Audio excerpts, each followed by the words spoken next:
your time. And we'll just cross now to Bob Brown, the Greens leader, who's holding a news conference in Canberra. Now put a new offer to Tony Abbott to try to further bury Australia's proud record of treating people fairly, of welcoming people in distressed circumstances to our country to be constructive citizens, and of being a proud nation which was there right from the start of the Refugees Convention in Bob Menzies' time back in the 1950s. But the race to the bottom continues. Today's announcement by the Prime Minister is nothing short than an effort to get around the High Court, the legal system of this country, to further breach international law and to cosy up to Tony Abbott to get him to agree that either she or he in the Prime Ministership will be able to strip asylum seekers of their lawful rights and their human rights and decency in treatment when they get to this country. We Greens will not accept these or other amendments or the Prime Minister or Tony Abbott's intention to go down this illegal, expensive, inhumane path in the treatment of asylum seekers coming by boat to this country. The majority of Australians, I think, will continue to grow bigger against this onslaught on simple humanity and the upholding of law by the Prime Minister of the day and the Leader of the Opposition. Sarah Hanson-Young will say a few words and be happy to answer questions. Thank you. Thanks, Bob. Well, this seems as though it's just another trick, another legislative piece of trickery in the attempt to circumvent the ruling of the High Court, to get around our obligations under international law, not just the Refugee Convention, but of course also the Convention on the Rights of the Child. This law, if it was to pass, would allow the government of the day to dump vulnerable people, including children, in a country where the Minister has no guarantees that their rights will be protected, cost Australian taxpayers billions of dollars, and undermine our very own Australian values of a fair go and looking after each other. This is legislative trickery, it is undermining of international law, and it shreds our proud history of standing up for vulnerable people and for those who come to our shores asking for help.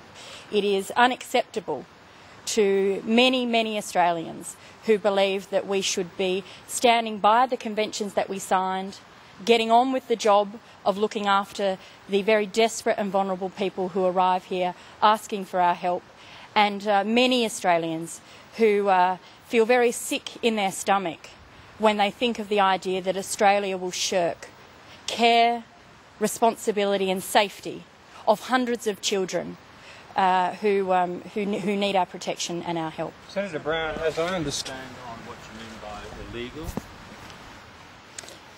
I mean by illegal that there's no doubt that the Howard legislation of the last decade eroded the international law which provides rights for people who are seeking refuge under the Refugee Convention of the early 1950s. But this is not just a further erosion. This is sweeping aside that international requirement that the rights of asylum seekers, for example, to the laws of the country where they're seeking asylum, are they're just simply being abrogated. And you get a hint of just how far Prime Minister Gillard, hoping she'll take Tony Abbott with her, is going in sweeping away Australia's obligations under international law by the fact that they are trying to now innovate with a parliamentary system which sidelines Australian domestic law. The intention here is not to allow ministerial decisions made under the new Gillard-Abbott proposals appellable or reviewable by Australian courts. That's not just intent, that is the plan. I think one of the most worrying things for people out there in the community watching this, people who for a long time were very concerned with the Howard government's regime of dumping vulnerable people, locking up children, is that under these amendments, if you can be basically as mean and as nasty as you want to, and the government doesn't want that to be reviewed by a court. The government doesn't want to be able to be challenged under human rights standards. They don't want the ability of being able to have to prove why they can dump vulnerable people in these places, why Australia should be shirking our responsibilities. I think it's absolutely un-Australian to not just shirk our international responsibilities, but then to thumb our nose at our judicial system and the courts who were there to stand up when governments are treating people poorly. Senator Brown, my understanding, and I haven't read it in detail, I'm not a lawyer, but of what Julia Gillard has brought forward today, is that it adds the right for the guarantee that people can't be sent back from Malaysia to their country of origin, and also that it requires that they be processed there. They have their claims assessed. Yes. We know your position on you don't like offshore processing at all, but and I'm happy to report it, but putting that aside, do you see any advances in the practicality of the amendments that have been put forward from the previous position? Well, firstly, it's not what I like or don't like, it's what Australia should be doing to uphold international law, and it's what the majority of Australians believe we should be doing, which is processing asylum seekers onshore in Australia as other countries do. On the matter of guaranteeing something or other, that's not, the word guarantee is not used, as I know, in any of these amendments. It's simply a device to say the Minister of the day can make up his or her mind as to whether a third country, like Malaysia, that asylum seekers may be sent to, will send people against their wishes back to the home country which they've escaped because they feared persecution there. That's called refoulement. And secondly, the Minister can make up his or her mind as to whether their rights will be looked after in this third country without any appeal to the courts. When you know there's no appeal to the courts, you know there's no guarantee that the ministers are going to do the right thing. And talking about the national interest, can't they read the opinion polls? Gillard and Abbott unable to lift the feeling of the Australian people on this issue. I would have thought what's opening up here is a gap between what Julia Gillard and Tony Abbott think is the national interest and what the people of this nation think. And when they start doing that, we're moving into dangerous territory. Can I? The Labor left had discussions with you about their concerns of this legislation? No, I've had expressions of distress from people last week, but no discussions as such. Can I just point out that Malaysia has had a tragic record when it comes to sending people back to their home countries to face harm. Only last month there was a group of Uyghurs from China who the Malaysian government were going to deport back to China to face persecution.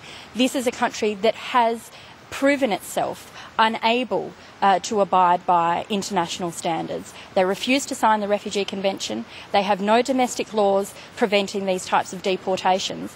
The only thing this amendment does is says that the minister needs to consider.